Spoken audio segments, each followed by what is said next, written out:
All right. Good morning, everyone. We are so excited to see you here for our second panel of the morning. I hope that you've had a chance to go grab some coffee, stretch your arms and legs a little bit as we transition to the next event. My name is Kate Birch, and I'm a dual degree graduate student with the LBJ School of Public Affairs and the Center for Russian, East European, and Eurasian Studies. It is my sincere honor to introduce our next moderator, Mr. Jeff Trimble, a key member of the Connections Conference Advisory Board. Jeff has had a prolific 35-year-long career as an international journalist, editor, and media manager. In 2018, he returned to his alma mater of The Ohio State University to become a lecturer at the School of Communication and the Department of Political Science. Most recently, Jeff served as the deputy director of the Broadcasting Board of Governors, which is now known as the U.S. Agency for Global Media. This U.S. agency oversees all U.S.-funded, non-military international broadcasting, including Voice of America and Radio Free Europe, Radio Liberty. Prior to this role, Jeff served in a variety of high-level positions at Radio Free Europe, Radio Liberty, where he was in charge of all editorial content in more than 24 languages in the former Soviet space, Central and Eastern Europe, Afghanistan, Iran, and Iraq. As you can all probably imagine, there are truly few who would be a better match for moderating this panel than him. Thank you very much for your time, Mr. Jeff Trimble. Gosh, thanks, Kate. This conference does kind of remind me of an Episcopalian church service. Everybody sits in the back so they don't have to sing too loudly or whatever. I'm nominating this panel for the most frequent flyer miles to get to this conference.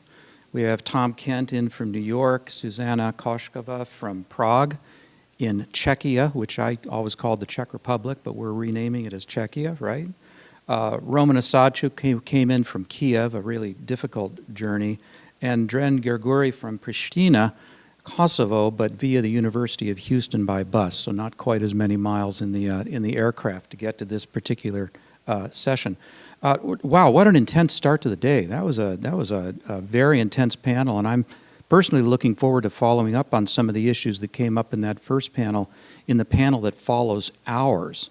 I think the two link up pretty well, so stay tuned, and I think we can follow up on some of the great points made in that first panel here coming up a little bit later this morning.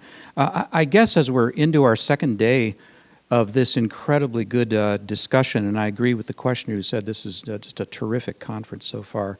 I think that there's no surprise that the targeted use by governments of disinformation and other information influences as active and sophisticated tools of foreign policy and furthering national security is increasing. By my last count, what I've been able to pick up in the literature is researchers are now actively tracking coordinated government disinformation campaigns by more than 80 countries, 80. In this panel, we will talk about the biggest purveyors of disinformation, Russia, which is the godfather of disinformation. Most would actually ascribe the word disinformation as being taken from the Russian dezinformatia. And China, which is bringing a somewhat different approach, more suited to its particular intense capabilities and assets to the issue of disinformation. So depending how you look at things, this is either the best of the best or the worst of the worst. We'll talk about the multifaceted nature of influence operations by these countries, even going beyond those strictly in the information space or the media space at least, and expand that conversation a little bit farther. So I think we should start with ground zero for Russia's disinformation efforts.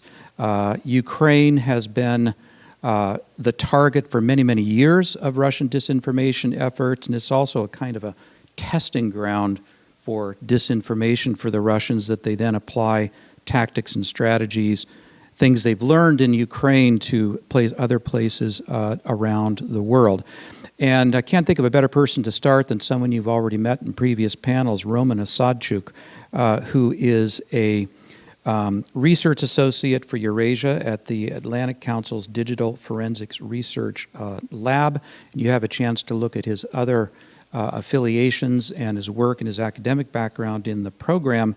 I would note in particular a couple of studies that he recently has done, one about a very sophisticated effort to undermine the now former Ukrainian defense minister, Alexei Reznikov, And also a study, I love the name of this study, that he co-authored with Jakub Kalensky, another person known well here, with the wonderful title of Beehive versus Mammoth. But Roman, maybe for starters, you could talk to us a little more generally about Ukraine, the disinformation environment, and we're going to keep in mind throughout this panel that we're going to be trying to get to solutions. We know we've got a problem, we're going to hear more about that, but we're going to really laser focus on remedies, on solutions, on techniques that countries and agencies have come up with to blunt, if not defeat, outright disinformation. So Roman, over to you.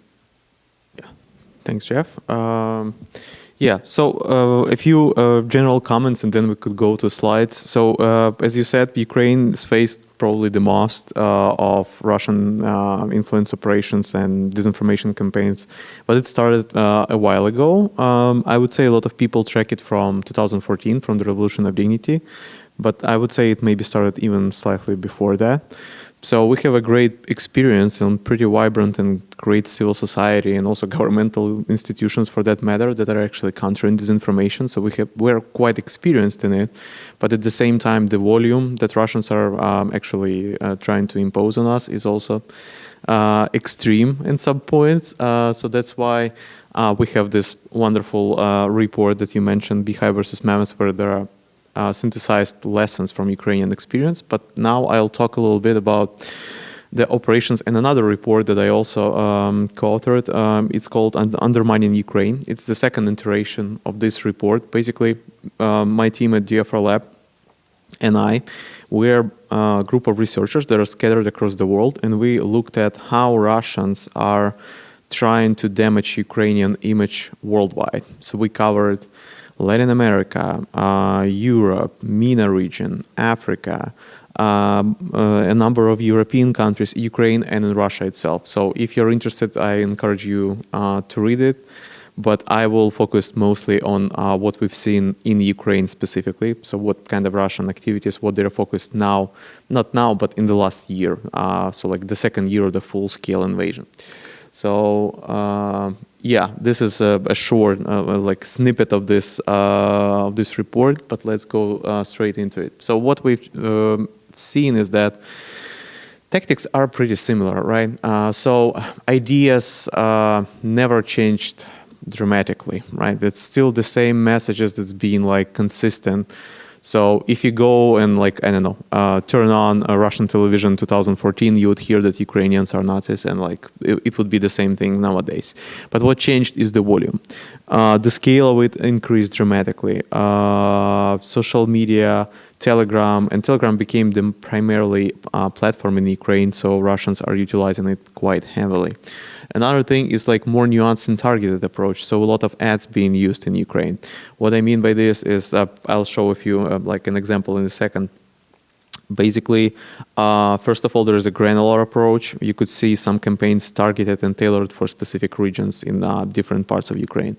Next is the focus on destroying internal social cohesion, meaning that the main objective of Russia is to win the war, and one of the ways to do that is to make Ukrainians stop resisting. So that's why they're targeting social cohesion, to make it unstable and to make people rebel from the leadership, and also amplify internal problems for that matter, and internal conflicts not only between within society but also within leadership as well. And quickly, so what we observe in Ukraine, it's this massive TikTok campaign. If there is an interest, I could talk about this later in greater detail. Basically, it's the largest uncovered influence campaign on TikTok platform so far. It is a joint investigation between DFR Lab and BBC Verify. Another thing is the continuation of the weapon trade disinformation, so that Ukraine supposedly trades weaponry that US and other allies given to Ukraine. It's absolutely false. Here you see a fantastic gentleman from Mexican cartel, and supposedly he was carrying the gun that was actually sold from Ukraine. False, it was false information. It was debunked multiple times, but still it's there.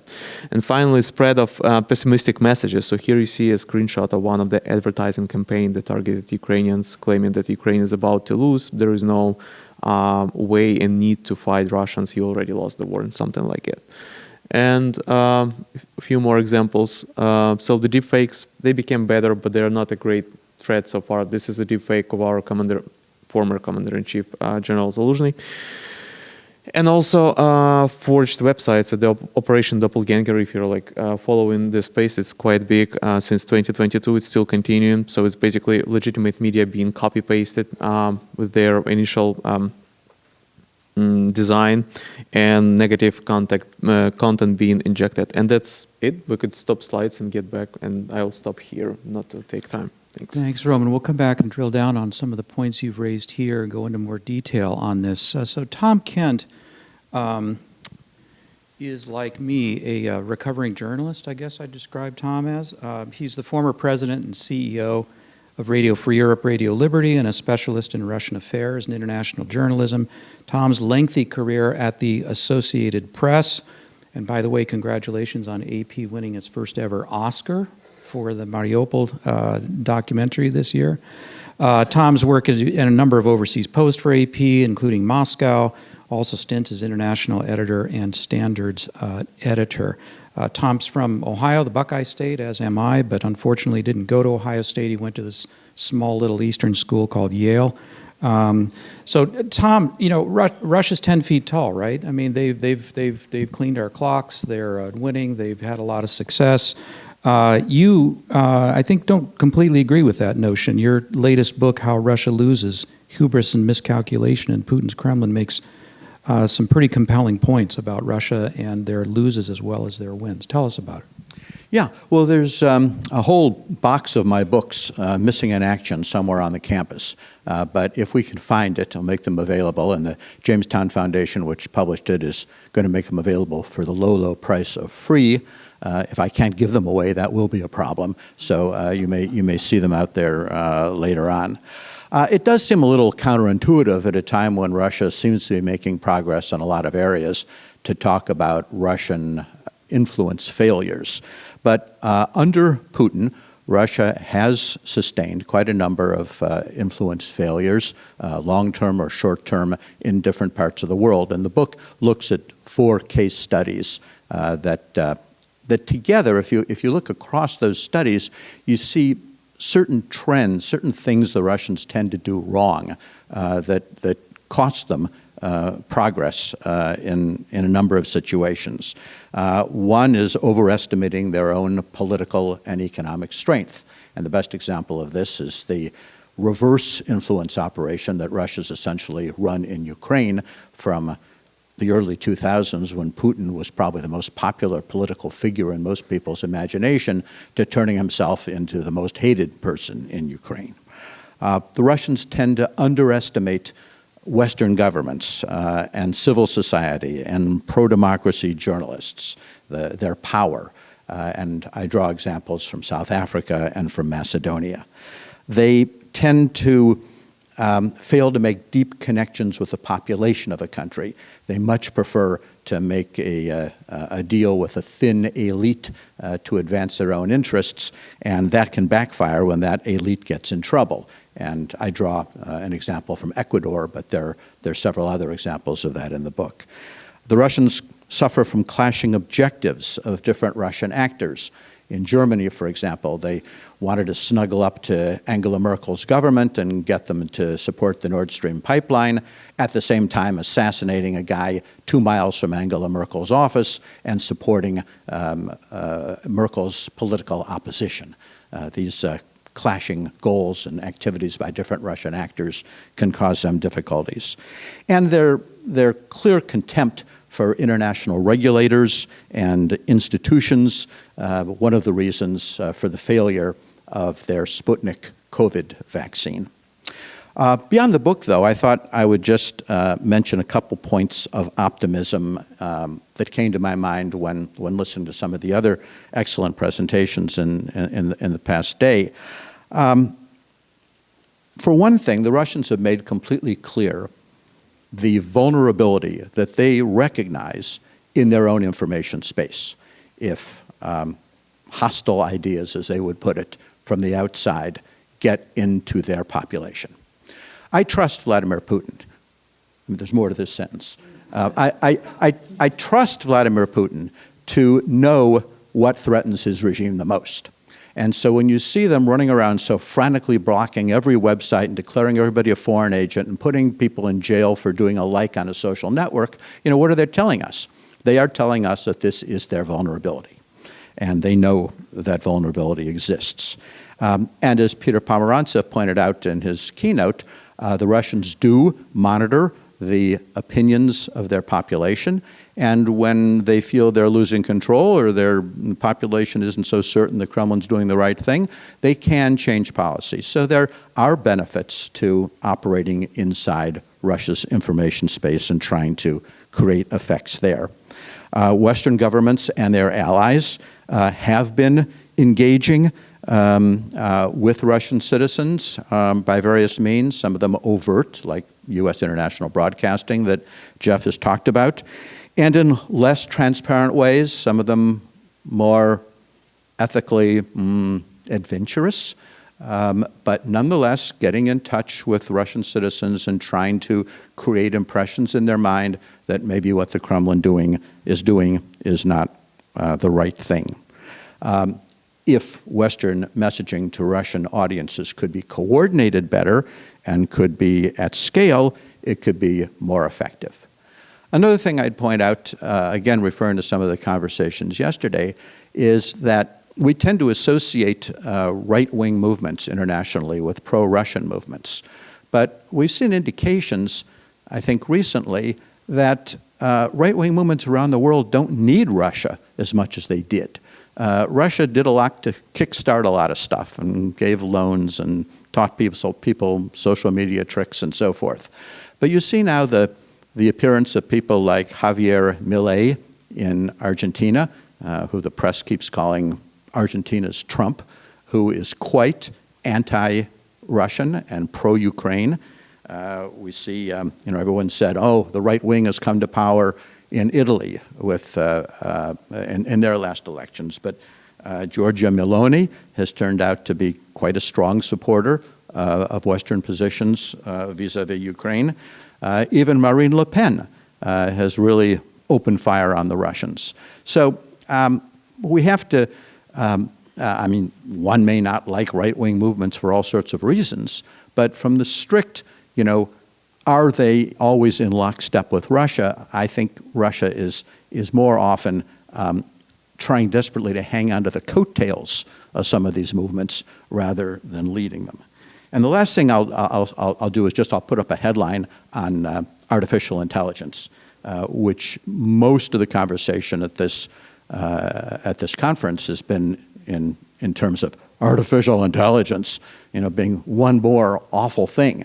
But I think that there's a lot to be said about how artificial intelligence could actually play some role in cleaning up the world's information space. So with that highly controversial comment, I will pass the word.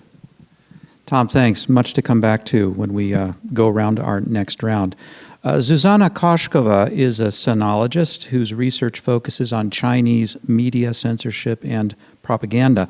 She's been with the European Values Center for Security Policy, and I hope your colleagues in Prague, Jakob and the others, are watching the live stream right now, since last year, and she heads the center's Red Watch program, which studies Chinese hostile influence operations. We'll come back later to talk specifically about one study that the center has done, but perhaps to kick us off, Zuzana, you might just generally sketch the general thrust, shape, size, and intent of what the Chinese are up to with their information influence operations, particularly in Europe, the area you study most closely. Thank you. Thank you, Jeff, for the introduction, and thank you for having me. So I would like to maybe describe more the Chinese influence operation in general with focus on some case studies from Czechia. And just to give you the context and maybe bigger understanding, Czech Republic, given the geography and the history, the biggest threat for Czechia is, of course, Russia. So it comes also to the influence operations, and maybe we will then continue, follow on in the discussion on this threat as well. But as Jeff mentioned, my focus is on China and Chinese threats, so I will start here. Looking at the big picture, the goal of Chinese influence operations is to safeguard the leadership and ruling position of the CCP and the socialist system with Chinese characteristics. Therefore, to support the legitimacy of the Chinese regime. So when it comes to the influence operation in Czech Republic, what we could observe in last several years, we could see big influence in the elite capture, for example. So during the presidency of our former president, Miloš Zeman, in this decade, so 2 terms of his presidency, there were big influence operations and works on both sides, on the Czech side and also on the Chinese side, to increase exchanges. There was a big hope of Chinese investment coming to Czech Republic, which failed at the end.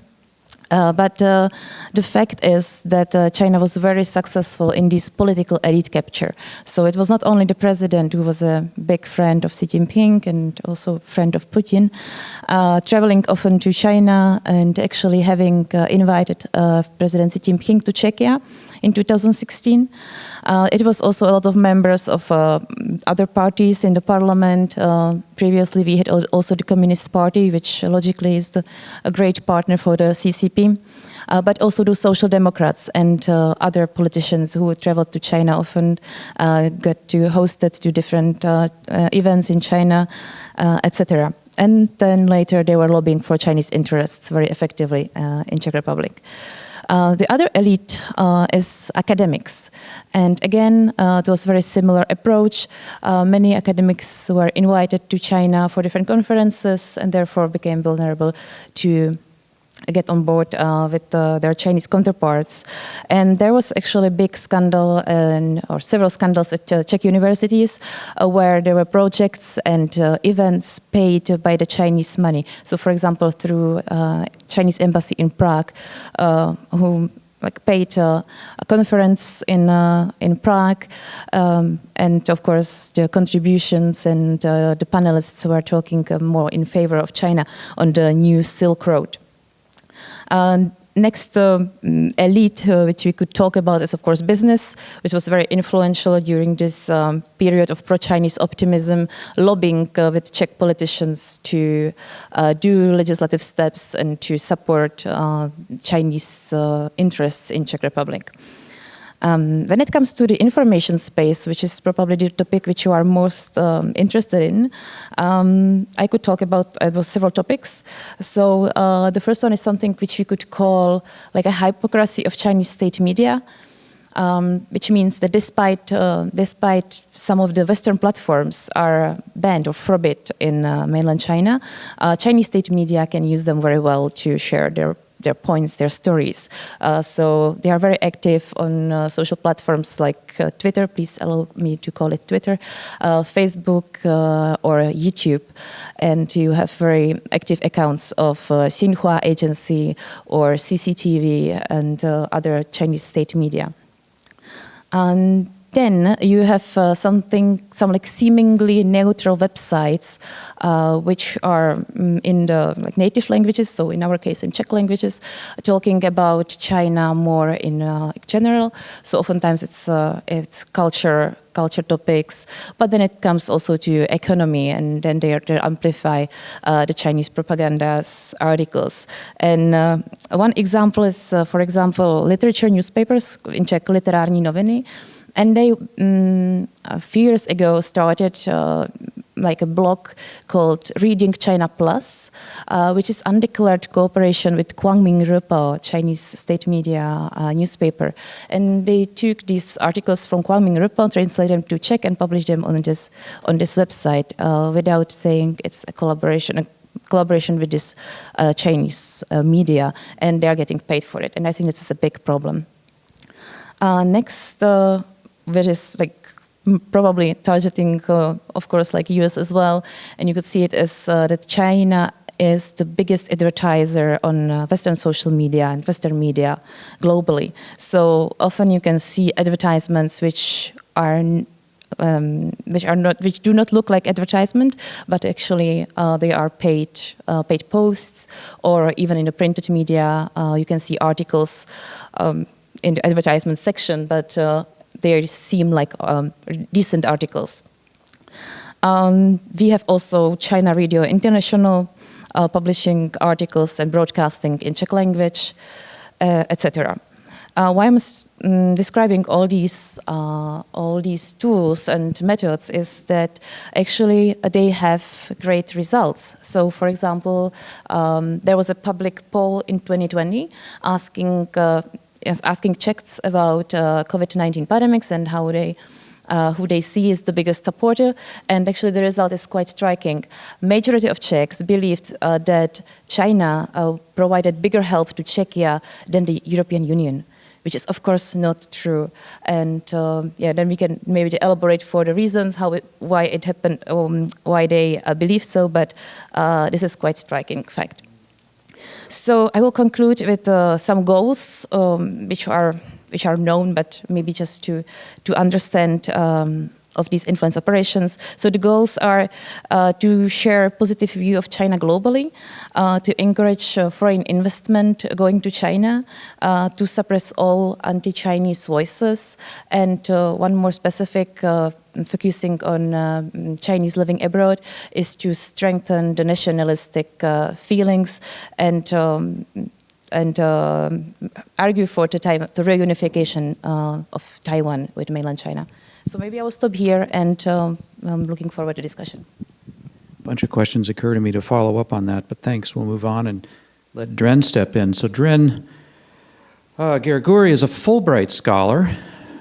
Delighted to have you here at the University of Houston. His home base since 2015 has been the University of Pristina's Department of Journalism, where he researches the intersection of disinformation, political communication, media effects, and populism. Dren's worked as a journalist at multiple media outlets, including at Kosovo's national broadcaster. He's active as a lecturer at universities around the world, as well as an author and editor. I had the humbling experience, almost humiliating, of sitting in on his session yesterday on deepfakes, in which I got almost everyone wrong, not being able to identify what was the deepfake, so thanks for that, Dren. China and Russia. Kosovo is a place where there's an intersection between those two countries. Each has its own interests and motivations for being involved in the information space and information influence activities in China. So it's a good case study where we can look at each of those countries and what they're up to. But kick us off a little bit about your research and what you would say about disinformation in the Kosovo market in particular. Go ahead. Thank you, Jeff. Hello, everyone. A great pleasure being with you today. So, as other countries, also Kosovo is trying to create a shield against disinformation. And of course, we are having different issues and challenges to do that. Kosovo is the newest country in Europe, and still it's not recognized from some big actors worldwide, like Russia, like China, India, and also it's not recognized from Serbia, the first neighbor that we have in our country. And Kosovo is sensitive because of the political situation, this non-resolution of disputes with Serbia. However, the motives that we have, disinformation like Russian and Chinese, are quite different. When we talk about Russian propaganda and Russian disinformation, the topics will be around politics. And there are three main pillars. When we found, on my research, I found more disinformation narratives. First, it's interethnic relations. Kosovo is a multi-ethnic country, and Albanian is the major community, but also we have Serbs, we have Turkish and other communities, and the interethnic relation, it's that the disinformation narratives targeted is between Kosovars and Albanians in Kosovo and Serbs in Kosovo. The second pillar is anti-NATO.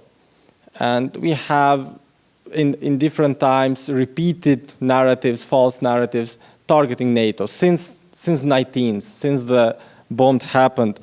NATO bombing in 19th, and we have kind of like a representation of Kosovo refugee as a victim of NATO bombing. And in that case, it's an example of a cheap fake that has been produced and has been disseminated in different media channels, including television shows, including social media, in different times, like since beginning of 2000, and even like last year we had again the same narrative that has been repeated.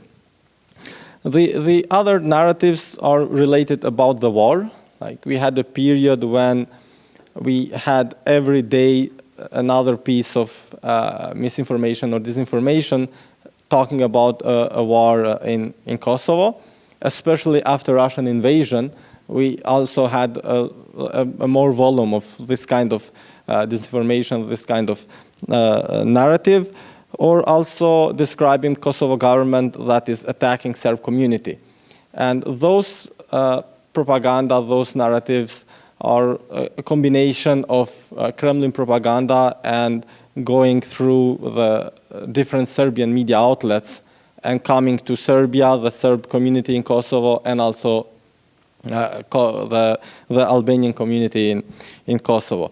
I'm mentioning both communities because there is a difference how people are informed in Kosovo. Mostly Albanians use the Albanian media outlets in our local language in Albanian. The Serbs use the Serbian media outlets in Pristina and Kosovo in general, or the media in Serbia. Also, we have like narratives blaming NATO and the European Union for tensions in Kosovo. So it's always goes like that. So anti-NATO, anti-European Union, anti-US supporting Kosovo for the war and things like that. When we talk about China, then we move from the political domain to more economy. And when we talk about Chinese propaganda, it's focused on economy and health. And also we have anti-US propaganda. Like Kosovo is one of the countries that like almost over 90% of people loves the United States. And we have like in different polls in different periods of the last decade, and we have the same result. And our focus, like we always embrace the US value and democracy value and so on. What I found during a research that I did related to the Chinese propaganda was that they tried to portray United States as a violent, as a wage with weapons, as US democracy that brings only social division, and also publishing how US economy is weakened, how United States has failed coping with the COVID-19. So always targeting this kind of anti-US propaganda. And there are examples like around 300 posts within 6 months only on this topic. So I'm not talking about the other kind of like promoting Chinese products which are the best in the market and so on, which is another pillar of this Chinese propaganda that we are dealing in Kosovo. And what is also interesting is that in most of cases, they are not labeled as Chinese influenced media because they are coming to our public in our local language from different media outlets, which are not labeled like in Facebook, for instance. If you got a news from CNR, which also has an Albanian edition, then you will realize who is the source, and you will probably you will get another way of analyzing the content. But if you have the same content published and disseminated from local media outlets, then you will see it differently. And I think this is the disseminating without adequately disclosing their origin. It's also a factor that could impact the society. And for the war that I mentioned, going back again just to conclude my first thought. I had another study after the Russian invasion, and I wanted to analyze how television was reporting about the Russian invasion. Also because we are a post-conflictual society in Kosovo. And when I did a survey within my country, I realized that a lot of people are afraid of a war. And this is linked with the narrative that I mentioned, that it was for years, that we could have a new war in Kosovo, especially it was like after Kosovo was mentioned by Putin, by other Russian officials, and making this comparison between what is going on in Ukraine and what happened in Kosovo during 19th and things like that. And in the end, what I saw is that those kind of disinformation narratives about the war had effect on people, because people really started to think that we could have a new war in the region and in Kosovo specifically.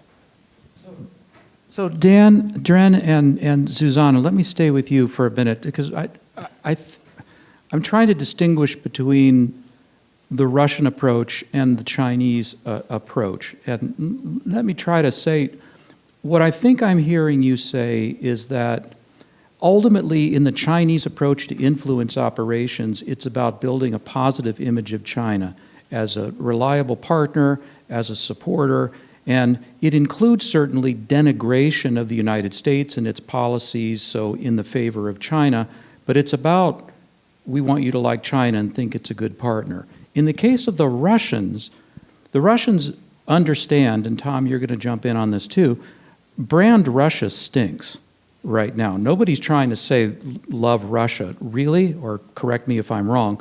So what it falls to the Russians to do is to just be disruptive and to, of course, denigrate the United States and the West over Ukraine, but it's really more of a destructive role within society to create fissures, to foster them, to exacerbate them within. Would you agree, and I realize that's a really kind of high-level, off-the-cuff analysis, but would you say, based on what you're seeing in Kosovo and in Czechia, that would sort of characterize the nature of the approach of these two countries and their information efforts? Dren, you go first. Okay. I think yes. I think that this is like the main difference of how they approach Kosovo in this case, because like if we go to Serbia and we have the Russian propaganda, it's different, and it's like love Russia. So, and it's another way of doing and disseminating the propaganda over there. I guess I would interrupt to say, I think we need to accept that Serbia is a special case because of a very long-standing relationship with Russia. And there may be some other countries that we could mention, so I appreciate what you're saying about Serbia, but it might be a kind of an exception given that special relationship that they have. But I'm sorry to interrupt. Go ahead. Yeah, and I agree, because also like in general in the region, when you see the Russian propaganda, the Russian disinformation narratives, it's mostly attacking the others. And also you could see a lot of examples when it's not about creating a perception on something, but it's more just like about creating confusion and making people like hard to decide what to believe and what not. Like I'm going to mention another study that I did during COVID-19, and on the survey I put 8 headlines, 4 real and 4 fake. The issue was that people didn't believe the real news. 2 of them, even though they were real, people didn't believe that. So, and this shows us that we have there is a crisis of distinguishing what is real and what is not.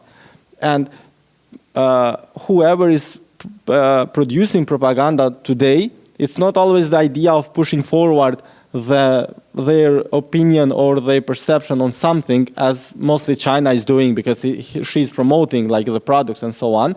But it's more about just like creating this confusion and making people having different emotions, especially like in our case, like talking about war in post-conflictual society, like we will start thinking about, and we will have fear about it. So it's a strong emotion that you will appeal during your your propaganda. And I think that this is also important on the way that they approach the countries. Zuzana, how about Czechia? So yeah, thank you for the question. I think you are right. What I could say about Czechia is that the Chinese influence operations in the information space are more long-term and more strategic. So it is in line what you said, that they're sharing the positive view of China, supporting different economic engagements with Chinese companies or with China in general. But what is what is similar between Russian and Chinese is the criticism of current Czech government, because they are vocal against, of course, against Russia and China. We are also currently one of the countries which is really supportive of Taiwan in Europe. So these are both Chinese and Russian narratives are against these Czech government's efforts. And what you said, and what is similar to Czechia, again, in the disinformation space, is the sharing the scare or threat of war. So both of these, Chinese and Russian, they are criticizing the Czech government because they say, okay, if you continue with these policies, you will soon you will have to go and fight with the Ukrainians as well. Tom, I'm going to shoot down my own proposition a little bit and then hand back to you. I think there are places in the world where Russia is pushing a positive Russia image as the best partner. I would think Africa might be an example of that. But do you want to pick up on this idea of the brand Russia stinks, and it sort of figures into their thinking about their information influence operations? Yeah, I think you're quite right. They do try to cast themselves as the best friend of countries and people in the global South. But I think in general, vis-a-vis much of the world, they have taken on sort of this Lord Voldemort persona that, as we're the meanest people around and don't mess with Russia. And this is sort of typified in a comment that Sergei Lavrov, the foreign minister, made a while ago in an interview with the BBC, where he said, "Russia is what it is, and we are not ashamed." So it's quite different from the peace and friendship kind of thing. The Chinese seem to have somehow thought this was a good idea, and their communication has turned more negative, sort of in this track. Themselves become more hostile, more nasty. They sort of put on this bear skin that I don't think sits well on them.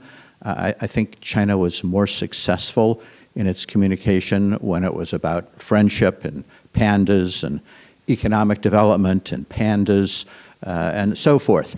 I think that they would be well advised to review the way they're communicating, because the Russian thing, this Russian, we're just so mean and don't mess with us. I don't think it's, as the Russians would say, perspektivny, that it promises them a lot in the long run.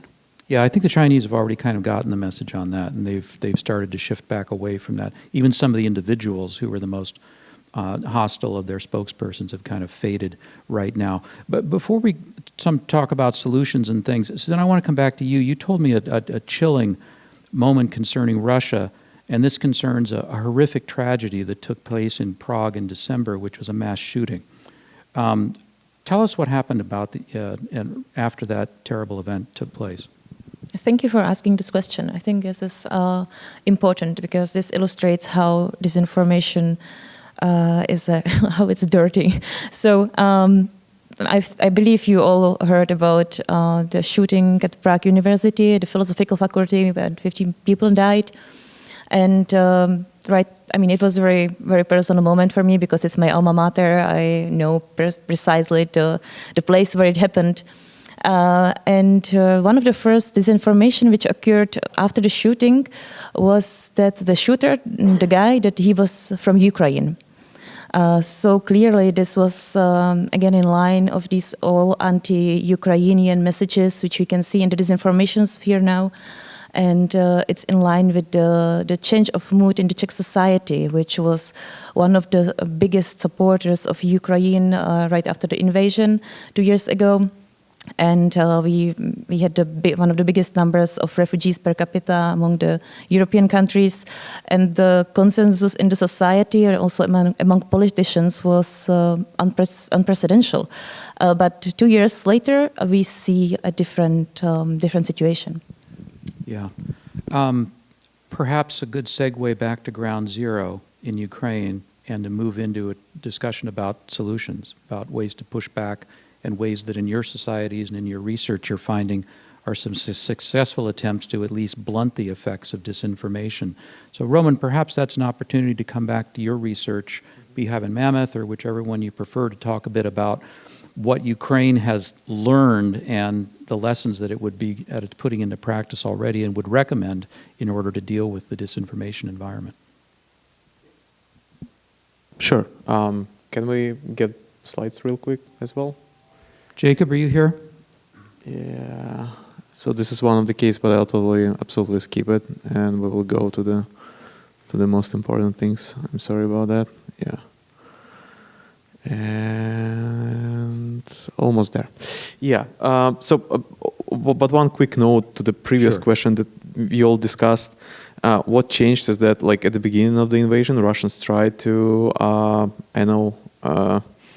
launder their activities and we never committed atrocities in Bucha, or it wasn't us bombing maternity hospital in Mariupol, and now they even stopped doing that. They do not care. They're like, okay, yeah, we did. We double tapped in Odessa and killed first responders as well. That's totally fine. It's not fine, but that's the rhetoric. All right, and now getting back to the lessons.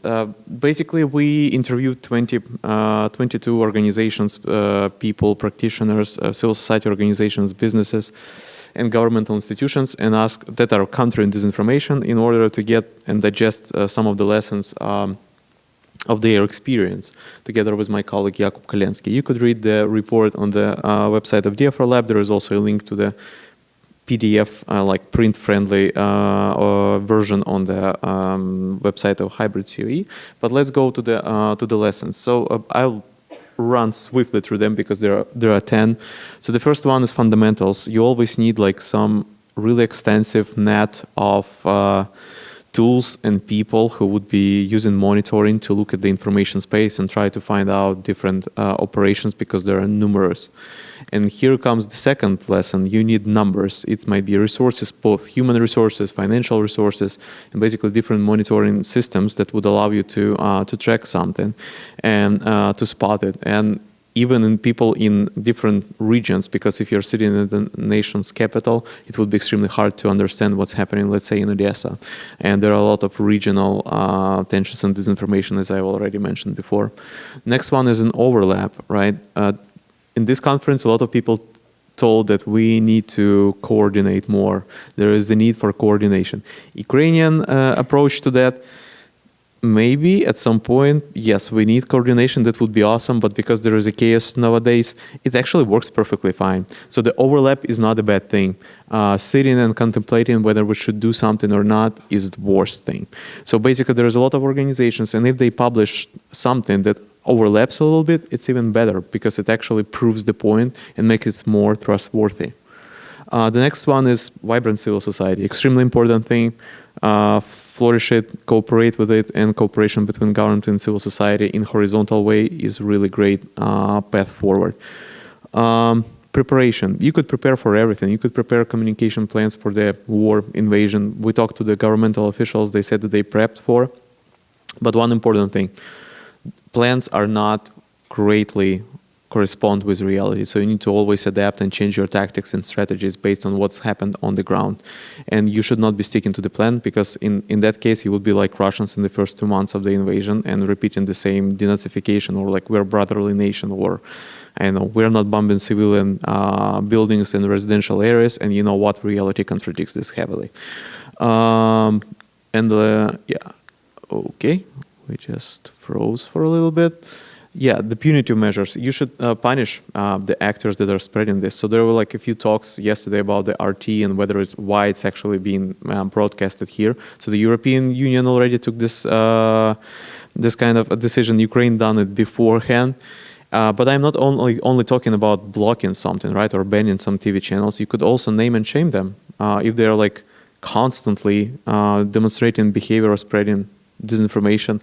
Just, I don't know, add the label like social media do. Use humor. Won't be stopping here. Humorous content has like great viral perspective, but also helps to boost morale of people. Actions speak louder than words. The best debunk of Russian intentions was the missile that you could see from your window. That's basically, any Ukrainian will tell you that. But at the same time, when the European countries actually hosted Ukrainian refugees, it was a fantastic counter message to Russian, oh, you are abandoned by your allies. We were not, because we're seeing how our people getting actually receiving refuge in multiple European countries. Lesson 9, information war will not stop anytime soon. So you need to keep up, get better in it, and like encountering foreign messages. And finally, catch up with the Ukrainian experience because it's helpful. Read this report if you're more interested. We're talking about more in the greater details there, but I tried to be as concise as possible. Thanks. Yeah, that's a quick skate through. Thanks for that. And just one more question about the report. Who did you talk to? Who are your sources for this report? Yeah, so we talked to, there are two governmental centers. One's like Center for Countering Disinformation. This is like under National Security and Defense Council. The other one is Center for Strategic Communication. It is under the Ministry of Culture and Information Policy. So this is like governmental bodies. We talked to a number of journalists, civil society representatives from multiple organizations that do this for years, like Stop Fake, Euromaidan Press, Detector Media. These NGOs are in it for years. At the moment of the full-scale invasion, some of them done this work like for 8 years, because they were established in 2014 during the annexation of Crimea. So it's and also we talked to a few businesses like the Let's Data. It's basically an AI-powered monitoring tool that allows to see what's happening in the information space. So it was quite a diverse bunch of people who are actually practitioners who had their hands dirty in countering Russian disinfo. I highly recommend Beehive versus Mammoth. It's a terrific report. Tom, you in your latest book have 7 specific points, strategies that you put out to oppose Russian influence. Could you run through them for us? I've got them on a piece of paper here if you don't remember them all off the top of your head. Well, I mean, several of them focus on the idea of Western countries being much more assertive in terms of information, in terms of getting out Western points of view, and not in any kind of disinformation, but just in a very aggressive recounting and explanation of what we stand for. And a lot of this also should be done through partners in individual countries. Partners are usually much more authentic. They're linguistically more nimble. They will take bigger risks informationally than U.S. government operators or any Western government operator would. So a lot of it has to do with really participating in the information conflict, because we've seen so many references in the course of this conference to, and the U.S. just sits there and does nothing, you know, in one domain or another. One has to be active, and the message. Probably, in my view, shouldn't be all about democracy per se. I think this word has just been so damaged by all sorts of people, by authoritarians saying that the West doesn't have any democracy, and by us saying our democracy hangs by a thread. None of this is good for democracy. So I think that messaging should involve things like freedom of speech. Everybody understands that you shouldn't go to jail for saying something, or that court systems should be decent and there shouldn't be corrupt officials. But our tendency to cloak everything in this Greek political science term that everybody understands differently is a problem. And as I discovered in the book, that whenever the West actually does assertively do something, assertively communicate, put a bit of aid where it counts, back up a particular politician at a critical moment, these things have tremendous effect. And I think we have forgotten the degree to which a little bit of diplomatic or information tradecraft can have a big effect. There's more, but we'll stop there. Zuzana, your center has been involved in research that you touched on in your opening remarks about Chinese influence on Czech universities and the academics in Czechia in general as part of a bigger European project.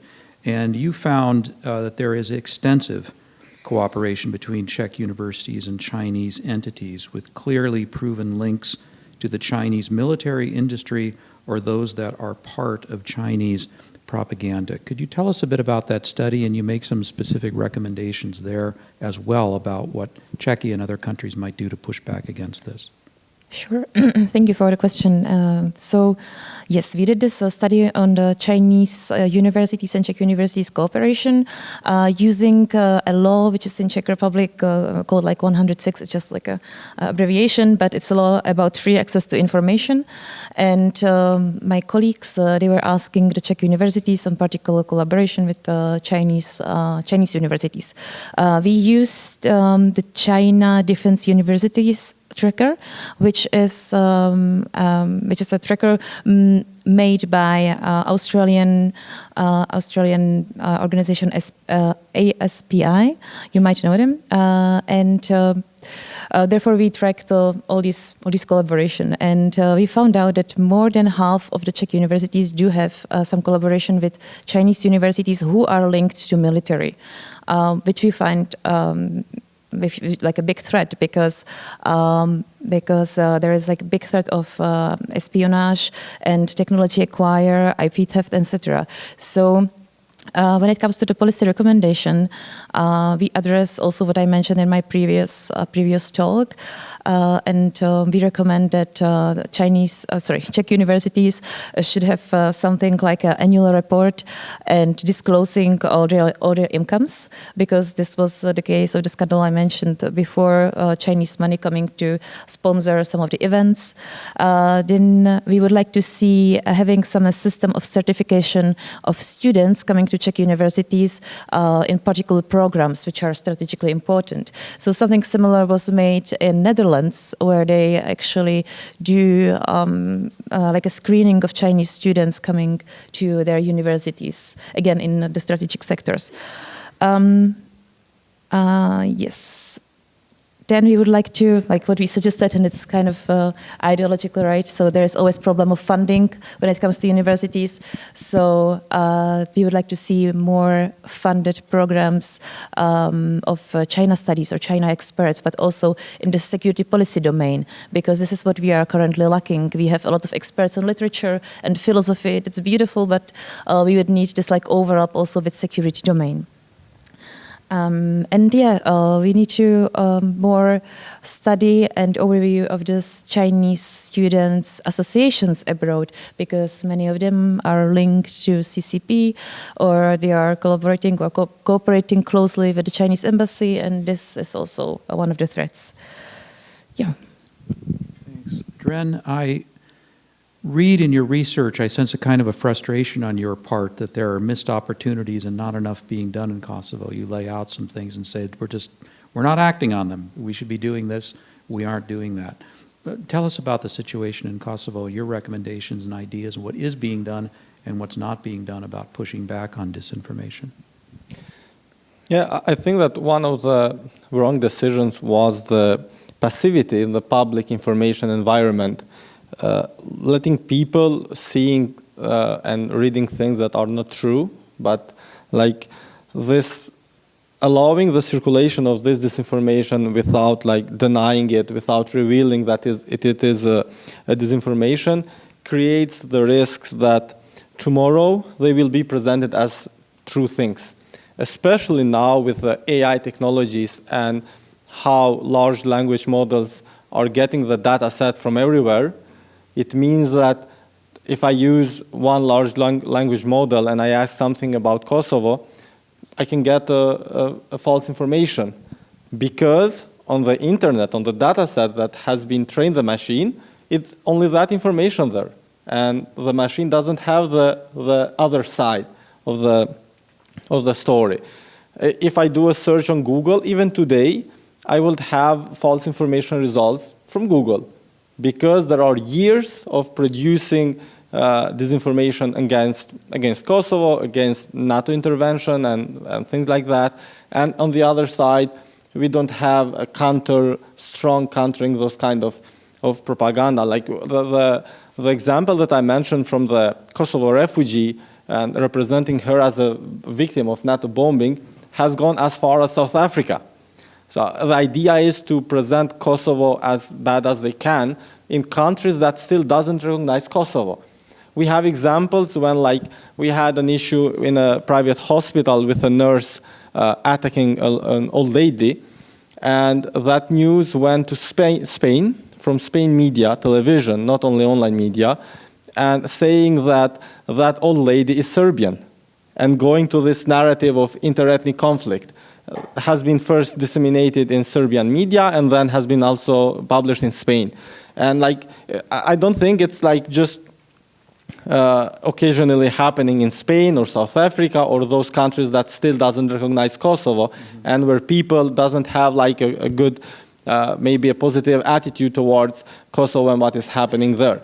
And I feel that sometimes, especially in some countries, when you have this kind of propaganda all the time, I call it like living on a reality show of disinformation, because you always are attacked of those kind of campaigns.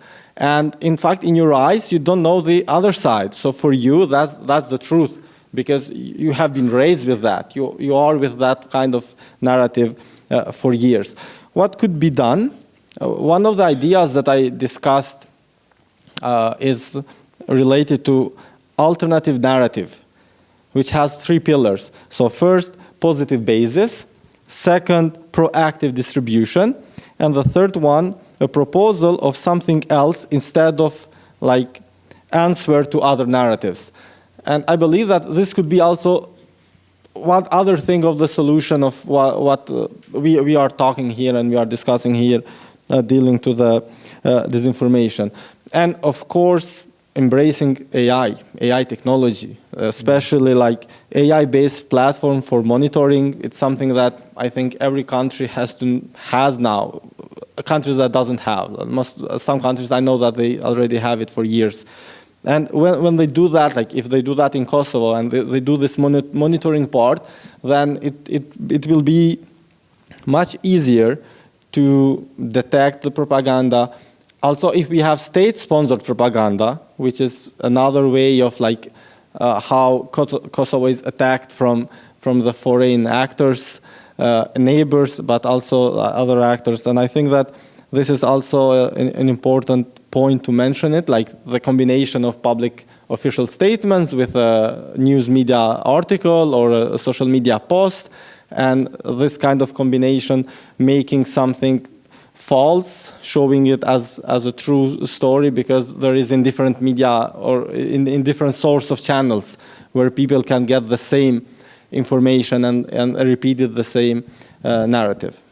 Your example about the image that was misrepresented for Kosovo audiences, I thought was interesting because it demonstrated the way information resonates or ricochets globally. So the source of that false information was Russia's embassy in South Africa put out the false image, and that ends up being picked up in Kosovo and being distributed there. I think it's an interesting example of that.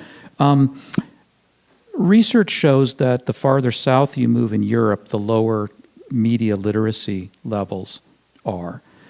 An issue in Kosovo, do you have, when children go to school in Kosovo, do they study, do they have media literacy courses to help them be able to, starting from an early age, sort out true from false? That's another challenge, because we have media literacy as an elective subject in elementary school, but of course it's not enough. Like we are living in a period when media is one of the most important factors that affects our life.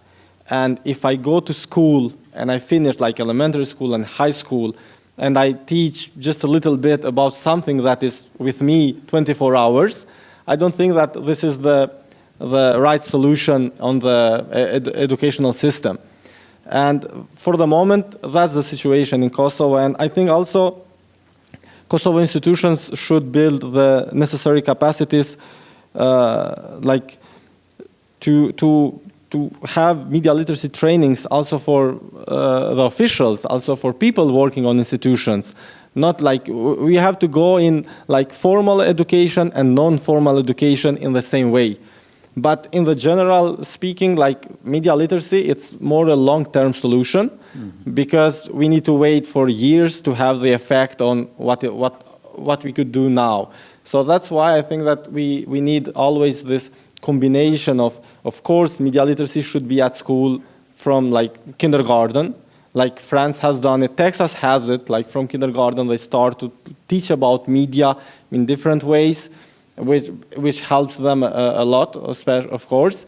On the other side, like we need to do this non-formal education with trainings of like educators, training officials, training journalists and the others about media literacy, about new tools that are related also to AI-based technology and so on. So like this kind of combination, I think it will be helpful for the society because I think that we are living in a period when we don't have journalists as a gatekeeper. Gatekeeper is ourselves. And if we don't want to keep ourselves with something that will protect us, it's our decision. But I believe that no one wants to be manipulated from the others. So, and if you want to protect yourself, now there already are books and things that you could read and help you on that. So you have to do it by yourself. We're 4 minutes away from questions, so get ready, folks. Media literacy taught in Ukraine? Yes. Yeah. We have a few great projects. So one is like IREX. It's done by IREX. It's like called Learn to Discern. It's basically they're teaching teachers at schools how to teach pupils into how to understand like where is the false information, where is not. And it's also part of the curriculum. So there are like even some books for the kids are being published. Mm-hmm. So because we understand that this is a big challenge and issue that we need to tackle. And and also we have a lot of informal trainings for the journalists, for local administrations and people in the government as well, because I mean they might be a super spreader, right? Czechia? Yes, we do have media literacy at schools. Unfortunately, it's not a specific subject. It's more divided into like different subjects over the course of the education. Although, since it's quite a new thing, we still need to train the teachers. So we are lacking, and this is a big problem, like to train the trainers, right? So as it's more on the teacher, whether he or she decides like when and how to teach the media literacy, sometimes it's not a good quality teaching. So we have, of course, NGOs who are supportive into this, like One World Festival. They have a lot of documentary movies about media literacy. They go to schools, educate students and teachers, but still it's lacking. So, what about censorship as a solution to disinformation? I cast that question broadly because it's a very big concept and there's censorship and censorship. Tom, what about fighting back by the Russians by just shutting it down? Well, the people in Western Europe and East Europe and Moldova, places where they have shut down Russian channels, say it's been effective. People find other ways to get the material, but it has decreased the information footprint of Russia in these countries. I'm not sure still that it's the right answer. I think that a policy of blocking things and censoring things doesn't speak very well to our principles. What I would rather see is effective responses. I'd like to see civil society and Western governments and journalists and so forth creating such a powerful information reaction that these, bad actors are exposed, and everybody knows who they are, and everybody sees what they do. So it's not a question I don't think of trying to rebut individual falsehoods, but it's more of a kill the messenger approach in the sense that you let people understand what these brands are and why they're not to be trusted, and highlight not necessarily, well, they said this about Ukraine, but this is not the fact. No, you highlight the most ludicrous things they say, which happen quite frequently, and just try to make clear that overall these channels are not to be trusted, and offer good alternatives and fight them, a hashtag for hashtag. Jakob, we're about ready for questions if you want to grab a microphone and get ready, but I'll put just a couple other quick things out. Other thoughts on censorship, just shutting these things down? Now, Ukraine, of course, has a particular, you're at war, and war sometimes makes acceptable things that during peacetime, even if they're restrained, would not be acceptable. Yeah, we had seen a few waves of banning Russian outlets in Ukraine. So in 2014, main Russian TV channels were banned from because, well, they talked about Nazi coup d'etat and like all the stuff that they continue to do, which are all untrue.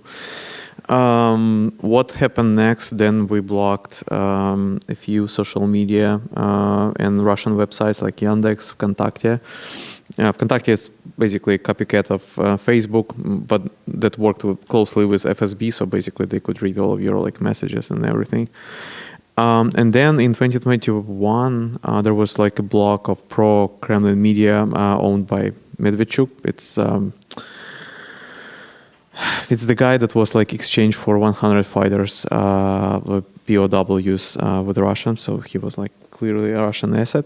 So basically, yeah, we blocked a lot of it. We have a clear stance that, and most of our respondents for this Beehive versus Mammoth told us that if not these blocks, first of all, they should have been done earlier. Second of all, if they are not being done and imposed at the time of the full-scale invasion, there would be a lot more problems, and they would bring tons of interesting ways to influence population.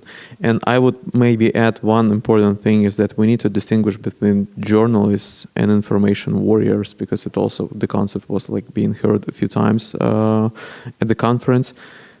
Russian people who are working for state media received medals for participating in so-called special military operation.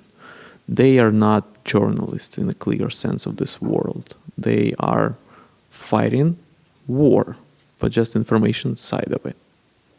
Not all of them, I guess, but many of them are. Before we go to questions, I'd like to make one more quick point. See your hand up there. I'll make a quick point while the microphone's making its way to you, please. And it's about China, and Zuzana and I discussed this, and she may want to add one thought on this. There is another important difference between Russian ability to do information influence and Chinese, and that's China's vast diaspora around the world in other societies, which are a natural target audience and potential supporters for Chinese policies. For instance, I'll give you just one example. In February, a report was released by Citizen Lab at University of Toronto that discovered or uncovered a network of 123 websites originating in China but masquerading as local news sources in 30 countries. And these are in Mandarin, they're in Chinese. They blend local news from the communities, say in Canada, with content from Chinese state media, including anti-U.S. conspiracy theories and other things, into a blend of news and of information that hits this target population that exists in so many countries in a way that's difficult for those of us who are not speakers of Chinese or engaged with this community to even know that it's happening. And you even told a story about mobilizing Chinese diaspora from across Central Europe for a particular event just a few years ago, right? What was that? Right, so this is quite interesting example because unlike in the US or other countries, like the Chinese diaspora in Czech Republic is not as big. So there's like few thousand of Chinese living in Czech Republic. Nevertheless, in 2016, when President Zeman invited President Xi Jinping to Prague, Chinese embassy was really successful in mobilizing this Chinese community. Actually, they came to Prague from all other like places in Czech Republic, but also from Hungary, and they were standing there along the along the main street, going from the airport to the Prague Castle, waving the Chinese flags, etc. And actually, they attacked some of the Czech citizens who were standing there as well, but holding Tibetans or Uyghur flags. So there was like these fights, and some of the cases went to the court. They were Tibetan flags teared down by the Czech police from the windows of offices which were facing the hotel where Xi Jinping was staying, and all of these like other interesting incidents which happened during the time. But I think it was a very important event as well, because at the time Czech independent media and civil society mobilized and recognized, it was like a striking event, recognized that this is not possible to happen in an independent democratic state. Thank you. Your questions, please. Where's the microphone now? Please tell us who you are. So thanks for this rich panel. I'm Stephen Siegel, professor of Slavic and Eurasian Studies here at UT Austin, and I run the February 24th archive on Twitter. X, for those of you who've been following, it's averaging around 25 million to 35 million impressions per month. So this is a war archive that I've been working with. And there's something like 75 war archives now out there. There's really interesting archives collecting information like from the Center for Urban History in Lviv or the Institute for Wissenschaft von Menschen in Vienna. So my question is actually from this really, really rich panel about the blurring of boundaries between people and professions. What I mean by that is actually picking up on Roman's comment about how journalists are not info warriors and info warriors are not journalists. We've seen that boundary really blurred. I would just even add one more, since we've been talking about China and the Chinese government and state and what happens to students who are international students and studying abroad. So if we're overwhelmingly concerned with influence operations, what's then to stop the state from monitoring international students? This is a really big danger, mentioning like students from Saudi Arabia or students from Iran or students, let's say, who are studying in Ukraine from Nigeria. Or in the Czech Republic, if they're Chinese nationals, that's a really kind of creeping thing. And so, all these balances, I think, have been in many ways upset during the full-scale invasion, which is, of course, a war that goes back to March of 2014.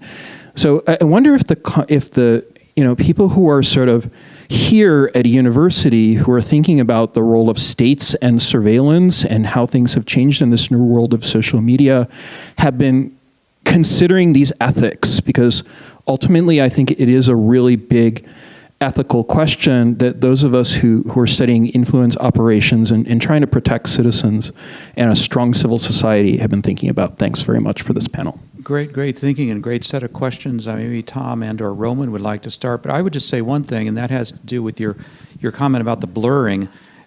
We are averse, at least in the United States, to making journalism kind of a licensed profession. It's not something we've ever bought into. So what is a journalist? A journalist is anybody who chooses to put his or her, put their name to a publication or to do something like that. So part of the blurring is a feature of our system and the way we're constructed. There are many countries in which journalism is a licensed profession, and that helps you to wall it off, but it's not a direction we've ever chosen to go as society. So who'd like to pick up on this good question? Thoughts? Roman, some thoughts?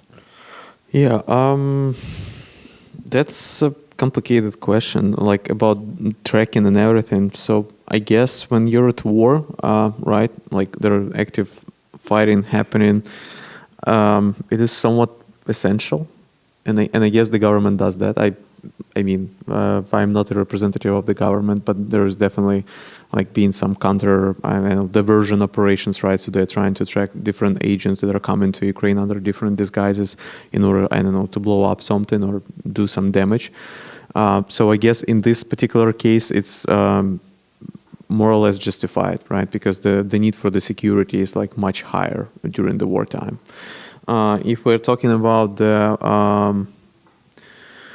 more countries that are at peace, there's like maybe the equation is somewhat different, and I understand all the risk that it actually might bring and create some huge problems. But this is basically, I don't know, it's eternal question of the balance between feeling secure, right, and being a private citizen, having your data owned by you.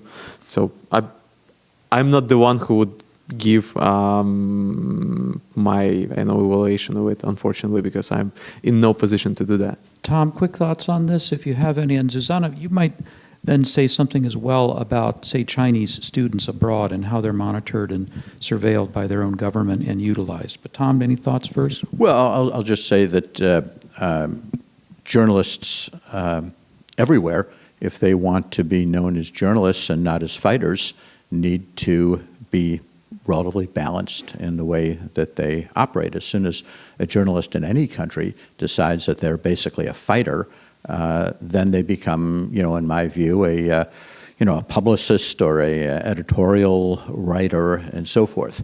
But unfortunately, we seem to have attached the word to journalists to all sorts of people who are very, very heavily whose coverage is very heavily influenced by opinion on all parts of the political spectrum. Zuzana?